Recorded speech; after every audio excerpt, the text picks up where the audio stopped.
ఈరోజు చాలా గొప్ప దినం. తెలంగాణ రాష్ట్రం ఆవిర్భవించిన దినం, పార్టీ పుట్టిన దినం. తెలంగాణ రాష్ట్రానికి శంకుస్థాపన జరిగిన రోజు. కరెక్ట్గా 23 ఏళ్ల క్రితం తెలంగాణ సాధించాలని ఆనాడు పిడికెడు మందితో గుండె ధైర్యం తెచ్చుకొని తెలంగాణ ఆంధ్రప్రదేశ్ నుంచి బయట పడితే తప్ప బాగుపడదనే ఉద్దేశంతో, ఉక్కు సంకల్పంతో మనం యుద్ధాన్ని ప్రారంభించిన రోజు ఈ రోజు. బీఆర్ఎస్ పార్టీ పుట్టిన రోజు. బీఆర్ఎస్ పుట్టినాం, పెరిగినాం, మహాసముద్రమైనాం, ఉప్పెనలాగా ఉద్యమం నడిపినాం. ఆ సందర్భంలో కూడా నేను చాలాసార్లు నాగర్ కర్నూలు రావడం జరిగింది. ఆ ఉద్యమం 14 సంవత్సరాలు పూర్తయ్యే టైంలో నేను ఆమరణ దీక్షకు పూనుకొని కేసీఆర్ సచ్చుడో తెలంగాణ వచ్చుడో ఏదో ఒకటి తేలాలని ఆనాడు అక్కడ నేను దీక్షకు పోతే నన్ను పట్టుకపోయి ఖమ్మం జైల్లో వేసినారు. మీరంతా కూడా ఉప్పెనలాగా విజృంభించినారు. నిరాహార దీక్ష శిబిరాలు యాద్ చేసుకుంటే ఒక ఉప్పెన లాంటి బ్రహ్మాండమైన సన్నివేశం. చివరికి కష్టపడి తెలంగాణ తెచ్చుకున్నాం. ప్లీజ్ తమ్ముడు 15 నిమిషాలు మాట్లాడుతాను, నేను నినాదాలు లాస్ట్లో చెప్దాం. తెచ్చుకున్న తెలంగాణ ఒకటే మాట నా గుండెలో ఎప్పుడు కూడా ఉంటుంది. నేను మహబూబ్ నగర్ నుంచి ఎంపీగా పార్లమెంట్ సభ్యునిగా ఉన్నప్పుడే ఈ తెలంగాణ రాష్ట్రాన్ని మనం సాధించుకున్నాం. ఆ గౌరవం చరిత్రలో ఎప్పుడు కూడా మహబూబ్ నగర్ జిల్లాకే ఉంటుందని నేను మనవి చేస్తా ఉన్నా. తెచ్చుకున్న తెలంగాణ ఒకటే ఒక మాట, కులం లేదు, జాతి లేదు, మతం లేదు, అన్ని వర్గాల ప్రజలను కోడి పిల్లలు దాదుకున్నట్టుగా 10 ఏళ్ళు ఈ గులాబీ జెండా నీడలో బ్రహ్మాండంగా అన్ని వర్గాలను కూడా చేరదీసి బ్రహ్మాండంగా చేసుకున్నాం. అంతకుముందు 50 ఏళ్ళు కాంగ్రెస్ తెలుగుదేశం పాలన ఉంటే పాత మహబూబ్ నగర్ జిల్లాలో ఒక్క మెడికల్ కాలేజ్ అన్న వచ్చిందా? ఇవాళ ఎన్ని వచ్చినాయి? 5 మెడికల్ కాలేజీలు వచ్చినాయి. బీఆర్ఎస్ రాజ్యంలో 5 మెడికల్ కాలేజీలు వచ్చినాయి. ఇంతకుముందు నేను వస్తుంటే ఆ మెడికల్ కాలేజీ దాటుకుంటూ వచ్చిన నేను. ఇంకొక మాట చెప్తున్నా, గద్వాల ఎమ్మెల్యే కృష్ణమోహన్ రెడ్డి గారి తండ్రి చనిపోయినప్పుడు జిల్లా ఎమ్మెల్యేలందరినీ నేను హైదరాబాద్ పిలిపించుకొని నేను గద్వాల దాకా బస్సులో ప్రయాణం చేసిన.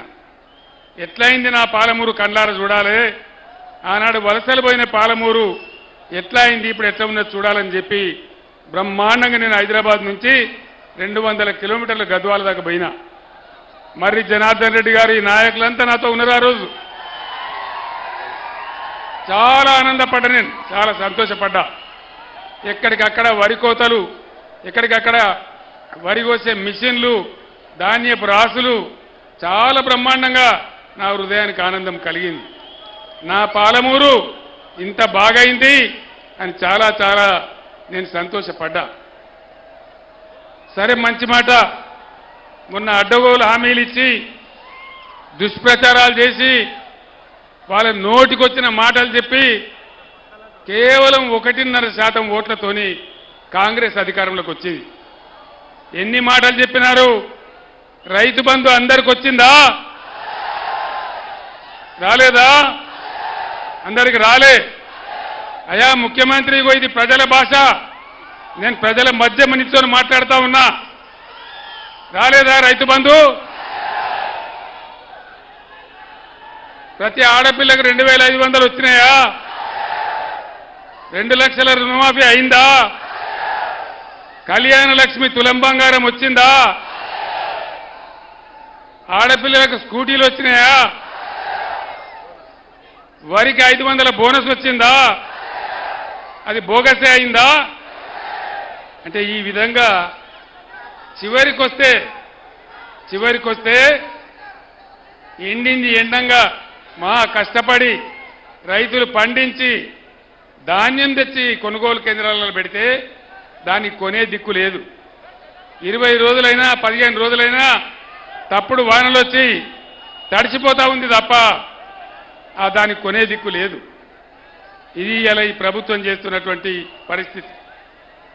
బీఆర్ఎస్ గవర్నమెంట్ ఉన్ననాడు కేసీఆర్ ముఖ్యమంత్రి ఉన్నన్ని రోజులు ఒక్క ఏడాది లోపలనే కరెంటు బాగా చేసి 24 గంటలు కరెంటు ఇచ్చినాం. రెప్పగొట్టినంత సేపు కూడా కరెంటు పోలే. మళ్ళా ఈ కాంగ్రెస్ రాజ్యంలో కరెంటు పోతా ఉంది. మళ్ళా రాత్రిపూట బాయిల కాడికి పోవుడు, మళ్ళా తేలుపాములు గుట్టుడు. ఇప్పటికి 225 మంది చచ్చిపోయినారు తెలంగాణ రాష్ట్రంలో రైతులు. కొందరు ఆత్మహత్య చేసుకున్నారు, కొందరు కరెంటు షాటుకు చచ్చిపోయినారు, కొందరు పొలం కాడికి పోయి పాములు గరిచి చచ్చిపోయినారు. రకరకాల బాధలు మళ్ళా తయారైనాయి. ఈ బాధ ఎందుకు వచ్చింది? దయచేసి ఆలోచన చేయండి. కేసీఆర్ పెట్టిందే కదా, ఉన్నదే కదా, వీళ్ళు కొత్తగా గడపార పెట్టి తవ్వేదేం లేదు కదా, ఇచ్చిన కరెంట్ ఐఎస్టీసీకి ఇయ్యచ్చు కదా. ఇయ్యాల రోజు ముఖ్యమంత్రి మాట్లాడతాడు, మంత్రులు మాట్లాడతారు, మేము 24 గంటల కరెంట్ ఇచ్చినామంటారు. కరెంటు పోతలేదంటున్నారు. కరెంటు చక్కగా వస్తుందా? రోజుకు 10 సార్లు పోతా ఉంది. నేను శ్రీనివాస్ గౌడ్ గారింట్లో నేను మాజీ ఎమ్మెల్యేలు అందరం కూర్చుని మహబూబ్ నగర్ పార్లమెంట్ సమీక్ష చేస్తూ అక్కడ అన్నం తింటా ఉన్నాం. తక్కువని కరెంటు పోయింది. నేనంటే ఏమిరా ఇది కేసీఆర్ని ఇబ్బంది పెట్టానని తీసేసినరా, ఎందుకు పోతుందంటే వెంటనే వాళ్ళందరూ చెప్పింది, సార్ ఒక్కసారి కాదు రోజుకు 10 సార్లు పోతుందని చెప్పినారు. ఇగో ఇది ఈ పరిపాలన మీ కళ్ళారా చూస్తూ ఉన్నారు. ఇంకొక మాట దయచేసి ఆలోచన చేయాలి. బ్రహ్మాండంగా మిషన్ భగీరథ పథకం పెట్టి ప్రతి ఇంటికి నల్లా ఇచ్చి మున్సిపాలిటీలలో రూపాయికే కనెక్షన్ ఇచ్చి ప్రతి పేదవాడి ఇంట్లో నల్లబెట్టి ఫ్రీగా పెట్టి బ్రహ్మాండంగా మంచినీళ్ళ సరఫరా జరిగింది కదా. జరిగిందా? అప్పుడు ఇప్పుడు జరుగుతుందా? మళ్ళా బోర్లు ఎందుకు వస్తున్నాయి? మళ్ళా నీళ్ళ ట్యాంకర్లు ఎందుకు వస్తున్నాయి? మళ్ళా బిందెలు ఎందుకు మోస్తున్నాము? ఇక మాటలు కోటలు దాటితే కాళ్ళు తంగేలు కూడా దాటలేవు. ఇప్పుడున్న ముఖ్యమంత్రి, అయ్యా ముఖ్యమంత్రి ఇదేం పనే బాబు, నడిచిందని నడిపేయచ్చు కదా కొత్తగా లేకున్నా, నువ్వు కొత్తగా ఏమైనా ఇయ్యకున్నా. ఇప్పుడు ఇంకోటి చెప్తున్నారు. ఇంకోటి ఏం చెప్తున్నారు? మేము 5 ఎకరాలకే రైతు బంధు ఇస్తాం. 6 ఎకరాలు ఏం పాపం చేసిండు? 9 ఎకరాలు ఏం పాపం చేసిండు? 10 ఎకరాలు ఏం చేసిండు? రైతులంటే అంత సులకన్నా? సరే 20-30 ఎకరాలకు ఇయ్యమంటే ఒక మాట, కానీ 10-15 ఎకరాల దగ్గర ఇయ్యాలి కదా. ఇయ్యన్నా వద్దా? వీళ్ళు అయ్యే సొత్తేమన్నా పోతుందా? వీళ్ళ జాగిరి పోతుందా? ప్రజల సొమ్మే కదా. ప్రపంచంలో ఈరోజు నేను ఒక్కటే మాట మీకు చెప్తా ఉన్నా, గవర్నమెంట్ సపోర్ట్ లేకుండా ఏ దేశంలో కూడా వ్యవసాయం జరుగుతలేదు. అందుకే నా మెదడు కరగబెట్టి దేశంలో భారతదేశంలో ఇంతకుముందు ఎప్పుడు లేనటువంటి రైతు బంధు తీసుకొచ్చినాం. టంచనగా పడుతుండే, టంచనగా రైతు బంధు పడుతుండే, టింగు మరి మీ సెల్ ఫోన్లు మోగుతుండే. బ్రహ్మాండంగా దర్జాగా మీరు పంటలు పండించినారు. ధాన్యపు రాసులు వచ్చినాయి. మీరు నడిమింట వండుకొని పొద్దుగాల పోతే బ్రహ్మాండంగా పొలం పారి కనబడుతుండే. ఎందుకు ఈ 5 నెలలకే 4 నెలలకే ఇంత దుర్మార్గం ఎందుకు? అంటే ఏం జరగాలి? ఆగు ఇప్పుడు ఏం జరగాలి? ఇవాళ ఏమన్నా పాలెలోకి పంచాయతీ పడుతుంది. పడ్డప్పుడు ఏం చేస్తారు? ఈయన ఒక పంచును ఆయన ఒక పంచును పెట్టుకుంటారు గట్టిగా వాదించాలని. మరి తెలంగాణ ప్రజలకు కాంగ్రెస్కు పంచాయతీ పడ్డది. ఇప్పుడు మరి ప్రజల తరపున పంచం ఎవరిప్పుడు? ఎవరు? కేసీఆరేనా? కేసీఆర్ కొట్టాడన్నా? యుద్ధం చేద్దామా? నేను మీ అందరికీ దండం పెట్టి ఒకటే మాట చెప్తా ఉన్నా, మీరు మద్దతు ఇవ్వండి. నా ప్రాణం పోయినా సరే తెలంగాణ తెస్తాను అన్నాడు. చెప్పినా తెలంగాణ తెచ్చిన మళ్ళా ఇయ్యాల మిమ్మల్ని నేను కోరుతా ఉన్నా. మళ్ళా మీతో నేను ఏం కోరుతున్నా అంటే, మీ తరఫున వాదించానంటే, ఈ దుర్మార్గ కాంగ్రెస్ ప్రభుత్వం మెడలు వంచానంటే నాకు మీ బలం ఇయ్యాలి. నాకు మీ బలం ఇచ్చుడంటే ఇక్కడ చదువుకున్నటువంటి మాజీ ఐపీఎస్ అధికారి మన ప్రవీణ్ కుమార్ గెలవాలి. ప్రవీణ్ కుమార్ అల్లాటప్ప రాజకీయ నాయకుడు కాదు, బ్రహ్మాండమైనటువంటి మాజీ ఐపీఎస్ అధికారి. ఇప్పుడు ఏం మాట అన్నాడు? నాగర్ కర్నూలు నియోజకవర్గాన్ని ప్రపంచ పటంలో పెట్టే స్థాయికి తీసుకుపోయే బాధ్యత నాది అని ఆయన మాట్లాడినాడు. మరి ఆయన ఎవరో కాదు, అలంపూర్లో పుట్టిన బిడ్డ. సొంత గడ్డకు సేవ చేయాలని మీ ముందుకు వచ్చినాడు. దయచేసి మీ బలాన్ని ఇస్తే ప్రవీణ్ కుమారు, నేను, మిగతా బృందమందరం కలిసి ఈ ముఖ్యమంత్రి మెడలు వంచి మన అన్ని హామీలు కూడా అమలు చేయిస్తామని మనవి చేస్తా ఉన్నా. ఆ శక్తి రావాలి, ఆ చైతన్యం రావాలి. కొంతమంది యువకులకు, ప్లీజ్ యువక సోదరులకు నేను మనవి చేస్తా ఉన్నా. ఈ రాష్ట్రం మీది, ఈ దేశం మీది. బుద్ధితో ఆలోచన చేయాలి. ఒక ఒరవడిలో గాడుపులో ఎటువంటి తట్టు కొట్టుకొని పోవద్దు. మీ ఫ్యూచర్ ముఖ్యం, ఈ రాష్ట్రం ముఖ్యం. ఓట్లు, ఎన్నికలు, నాయకులు వస్తూ ఉంటారు, పోతూ ఉంటారు. కానీ మన బతుకులు నిజం. మన బతుకులు నిజంగా ఉండాలంటే ఇంకో పార్టీ పోటీ చేస్తూ ఉంది. ఎవరు? భారతీయ జనతా పార్టీ. అక్కెరకు రాని చుట్టం. ఒక మాట చెప్పన్నా, నరేంద్ర మోడీ ఒక 100 నినాదాలు చెప్పిండు. 100. బేటీ పడావో బేటీ బచావో ఏమన్నా కనబడ్డదా? సబ్కా సాత్ సబ్కా వికాస్. దేశం ఏమన్నా బాగుపడ్డదా? సత్యనాశనం అయింది. ధరలు పెరిగినాయి. పెట్రోల్ ధర పెరిగింది, డీజిల్ ధర పెరిగింది, సిలిండర్ ధర పెరిగింది. సామాన్యుడు బతికే పరిస్థితి లేదు. మేక్ ఇన్ ఇండియా ఏమన్నా కనబడ్డదా? స్టార్టప్ ఇండియా కనబడ్డదా? డిజిటల్ ఇండియా కనబడ్డదా? వికసిత భారత్ వికసించిందా? దళితుల బతుకులు మారినాయా? పేదల బతుకులు మారినాయా? బుల్లెట్ ట్రైన్లు వచ్చినాయా? రైతుల ఆదాయం డబల్ అయిందా? అమృత్ కార్ వచ్చిందా? మరి ఎందుకేయాలి వీళ్ళకి ఓటు? గిన్ని గ్యాస్ చెప్పడంలో కోటాయని మనం ఏమైనా నవ్వలేగలమా? పిచ్చోళ్ళమా? ఏం జరుగుతుంది? నిన్నెవరో గుజరాత్ ముఖ్యమంత్రి వచ్చినట్టు నాగర్ కర్నూలుకు. గుజరాత్కి వెళ్ళి రావన్నా మనకు ముఖ్యమంత్రి. 1500 మంది రాలే ఆయన మీటింగ్కు. చూసినారు కదా మీరు. నేను ఒక్కటే మాట మీకు మనవి చేస్తా ఉన్నా. చట్టం ప్రకారం, భారతదేశంలో ఉన్న చట్టం ప్రకారం ఏ రాష్ట్రంలో ఎన్ని జిల్లాలుంటే ప్రతి జిల్లాకు ఒక నవోదయ పాఠశాల ఇవ్వాలి. నవోదయ పాఠశాల ఇస్తే పేద పిల్లలు బ్రహ్మాండంగా చదువుకుంటారు. నరేంద్ర మోడీకి నేను 100 ఉత్తరాలు రాసిన, దండం పెట్టి అడిగినా, అయ్యా మాది కొత్త రాష్ట్రం, చట్టం ఉంది, చట్టం ప్రకారం రావాల్సిన నవోదయ పాఠశాల ఇవ్వమంటే ఒక్కటి కూడా ఇయ్యలే. ఆయన ఇస్తే ఎలా నాగర్ కర్నూలు నవోదయ పాఠశాల రాకపోవునా? వచ్చిందా? మరి ఎందుకు వేయాలి బీజేపీకి ఓటు? భారతదేశంలో 157 మెడికల్ కాలేజీలు పెట్టాడు ఆయన. నేనన్నా మేము కొత్త రాష్ట్రమయ్యా, మాకు ఒక 4 ఇయ్యలే, ఒక్కటి కూడా ఇయ్యలే. పాలమూరు ఎత్తిపోతల పథకం, దాంతో బతుకుతుంది పాలమూరు. ఇక్కడనే ఉన్నది మన వట్టెం రిజర్వాయర్. కొన్ని గ్రామాలు పోయినా నీళ్లు రావాలి, లక్షల ఎకరాలు వారాలని చెప్పి ఆరాటపడి కట్టుకున్నాం. దానికి జాతీయ హోదా ఇవ్వమన్నాం. కొత్త రాష్ట్రం కాబట్టి ఒక 25,000 కోట్లు సాయం చేయమన్నాం. 25 న్యాయ పైసలు కూడా ఇయ్యలే. ఉల్టా ఏం చేసిండు మోడీ?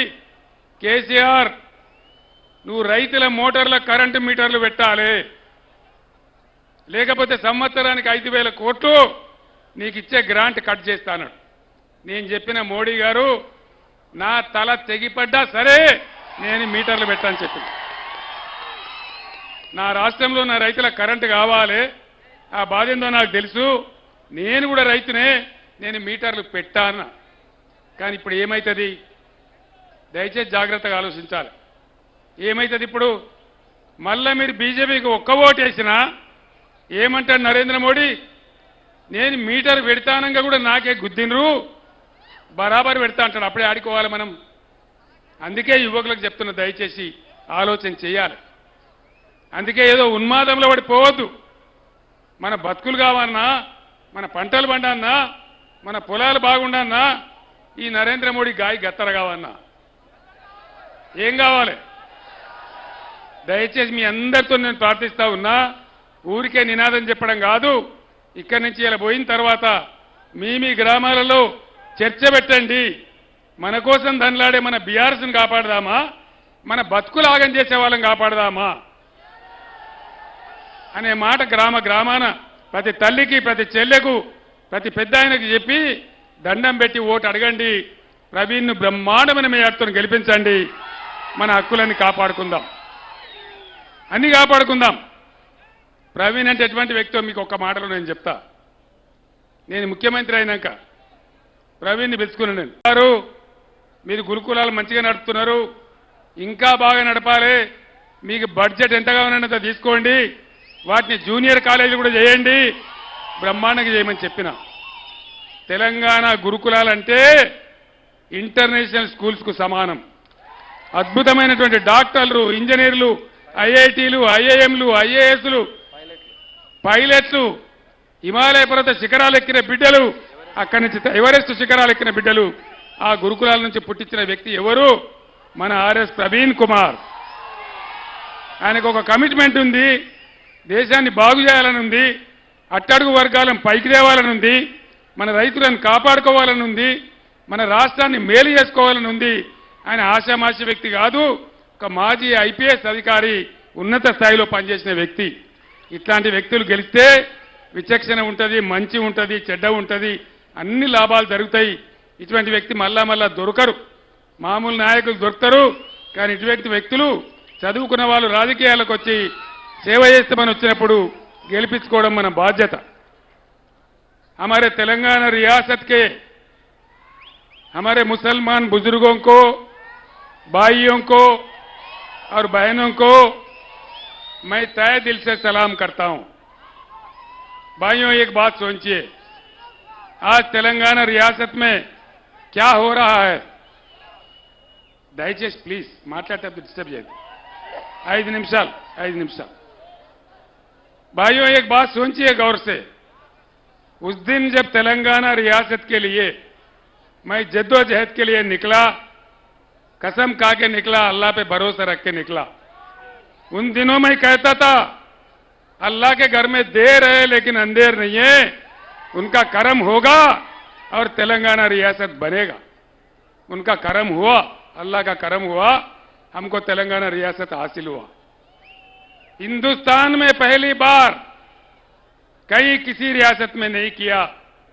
हमारे मसाजिदों में नमाज पढ़ाने वाले इमाम साहब लोगों को और हमारे मसाजिदों में अजान देने वाले मौजम साहबों को पहली बार मैंने तनख्वाह शुरू किया. किसी रियासत ने नहीं किया. और तेलंगाना मुसलमान बच्चों के लिए, लड़कियों के लिए मैंने रेजिडेंशियल स्कूल खोला. आपके पास भी आया. कैसे अच्छा तालीम उन लोगों को मिल रहा है, ये आप देख रहे. आज क्या हो रहा है हमारे रियासत में, ये भी आप देख रहे. यहां टक्कर हमको बीजेपी को है, महबूब नगर में भी और यहां नागर कर्नूल में भी. मैं सच्ची बात बता रहा हूं. आप कहीं वहम में कांग्रेस को वोट देंगे तो यहां एमपी बीजेपी जीत जाएगा, कोई फायदा नहीं होगा, हमारे लिए बहुत बुरा होगा. इसलिए सारे मुसलमान दानिशमंद लोगों को, नौजवानों को, बुजुर्गों को मैं दरखास्त करता हूं, आज यहां बीजेपी नहीं जीतना चाहिए, यहां बीआरएस जीतना चाहिए. जो कि बीआरएस एक सेक्युलर पार्टी है, सेक्युलर तहरीक है. बिल्कुल एकदम जिंदगी भर के लिए हम सेक्युलर पार्टी बने रहेंगे.